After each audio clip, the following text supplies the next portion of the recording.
ভারতীয় দলের নতুন বোলিং কোচ হলেন গৌতম গম্ভীরের পুরনো কেকেআর সতীর্থ। দক্ষিণ আফ্রিকার বলার এবার ভারতীয় দলের বোলিং কোচ হলেন কে এনি, যাকে ভারতীয় দলের নতুন বোলিং কোচ বানানো হলো। ভারতীয় দলের বাকি কোচিংয়ের সাথে বা যুক্ত হলেন কে, সমস্তটা আপনাদের সামনে তুলে ধরব। ভিডিওটি শেষ পর্যন্ত দেখতে থাকুন। আপনি যদি চ্যানেলটিতে নতুন হয়ে থাকেন, চ্যানেলটি অবশ্যই সাবস্ক্রাইব করুন এবং পাশে থাকা বেল আইকনটি অবশ্যই প্রেস করবেন। ভারতীয় দল কিছুদিন আগে ঘোষণা করেছে তাদের হেড কোচ থেকে সহকারী কোচ ও ফিল্ডিং কোচের নাম। হেড কোচ গৌতম গম্ভীরের পছন্দে আনা হয়েছে কেকেআর থেকে সহকারী কোচ, আর তাতেই প্রশ্ন উঠেছিল গৌতম গম্ভীর কেন কেকেআর থেকে তাদের ভারতীয় দলে নিয়ে আসছেন।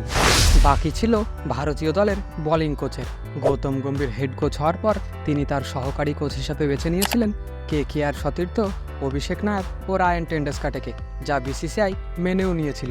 তাদের ভারতীয় দলের সহকারী কোচও বিসিসিআই ঘোষণা করে দিয়েছে। হেড কোচ গৌতম গম্ভীর তার পছন্দের বোলিং কোচও ডিমান্ড করেন। প্রথমে গৌতম গম্ভীর ভারতের বোলিং কোচের জন্য নাম প্রস্তাব রেখেছিল বিনয় কুমারের, কিন্তু বিসিসিআই তাতে রাজি হয়নি।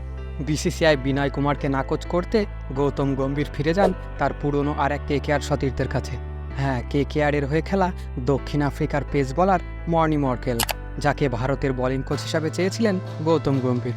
আর শেষমেশ হেড কোচ গৌতম গম্ভীরের কথা মতোই মর্নি মর্কেলকে ভারতীয় দলের বোলিং কোচ হিসাবে নিযুক্ত করা হলো। আমরা যদি ভারতীয় দলের কোচিং স্টাফদের দিকে তাকাই, তাহলে হেড কোচ হিসাবে গৌতম গম্ভীর, সহকারী কোচ হিসাবে রয়েছেন দুজন, অভিষেক নায়ার ও রায়ান টেন্ডুলকার। এছাড়া ফিল্ডিং কোচ হিসাবে অব্যাহত রয়েছেন টি দিলীপ এবং নতুন বোলিং কোচ হিসাবে নিযুক্ত হলেন মর্নি মর্কেল। তো আপনাদের ভারতীয় দলের কোচিং স্টাফ কেমন লাগছে কমেন্ট করে তা অবশ্যই জানাবেন। ভিডিওটি যদি আপনাদের ভালো লেগে থাকে, ভিডিওটি অবশ্যই লাইক করবেন এবং ক্রিকেট দুনিয়ার সমস্ত খবর সবার আগে পেতে চ্যানেলটিকে অবশ্যই সাবস্ক্রাইব করুন।